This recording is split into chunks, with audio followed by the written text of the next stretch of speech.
About how it's all going to basically shift east tomorrow, and it's going to be a bigger threat tomorrow for us here in the center of the country. Look where we have the severe weather. Essentially, it's going to be down the Mississippi River. That's where it's going to be the most potent for us. Missouri and Iowa. I was just looking in detail at some of your forecasts, and I was like, ooh, could really pop off into Missouri and Iowa with a look at how the winds are shaping up. So you have strong winds aloft. Essentially what's happening is you have this jet energy that's going to be coming in, and that wind energy energizes. I didn't want to use energy and energizes, but it does. It energizes the atmosphere. So that's one thing that it does. Look at tomorrow morning, this line of storms here. That is going to be nasty coming in, because it's not only about that jet energy wind, it's what's happening at the surface too. So you have this southerly flow and then that jet energy coming in, and then you've got the low level jet also kicking in. That could cause severe weather for us in what we call the warm sector. This is your warm front, and you can't have storms right along that. They do like to do that. But it's within this warm sector where you're going to get the strongest storms to develop. So there's your low-level winds coming from the southwest, and you're going to see that spin in the atmosphere from the winds at different directions. And that is what you call shear. We have a 5 out of 10 here on our Torcon.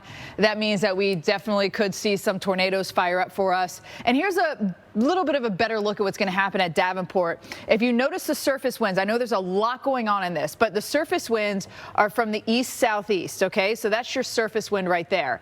Then if we go up 5,000 feet, it's more of a southerly, southeasterly. So you got more of that southerly wind coming in, and then you go up and you get southwest wind, and notice how the winds are all from different directions. That's the shear, that's the spin in the atmosphere, and that's the problem for us. And don't forget, there's plenty of moisture, there's plenty of warmth. That diurnal heating is going to help us out. This is as we head into the midnight hour. Storms are still raging, and they'll continue into the early morning hours for our Tuesday and spread east even into our Tuesday evening. We're still going to be dealing with some stronger thunderstorms, and then it just all continues to kind of not fall apart, but it won't be as strong, Kelly, as it continues its track eastbound. Air comes in. Oh, it does. Yes, oh, it behind does. that cold front, I mean, 80s this far north into Des Moines. That is not normal. In fact, we saw a record high of 88 degrees right here in Iowa. Now it's all about the storms that we have to monitor, including tomorrow. These hailstones could be huge. We're talking bigger than golf ball size. That's going to be a possibility for us. Remember, when it's just 1 inch in diameter, that's the size of quarters, and that's enough to trigger a severe warning. Here we go into the early morning hours of Tuesday. We see that first batch of showers move on through, but unfortunately, the worst batch is yet to come. That's going to come through later in the morning towards midday right here over the middle of Des Moines. Look at that darker shade of red. That is some vicious storm activity moving right across the Hawkeye State, racing eastward toward the Quad Cities as we head towards later in the afternoon. But notice there's still some sporadic activity even after that's all gone, after the sun goes down. So we got a Torcon over here toward the Quad Cities of a 5.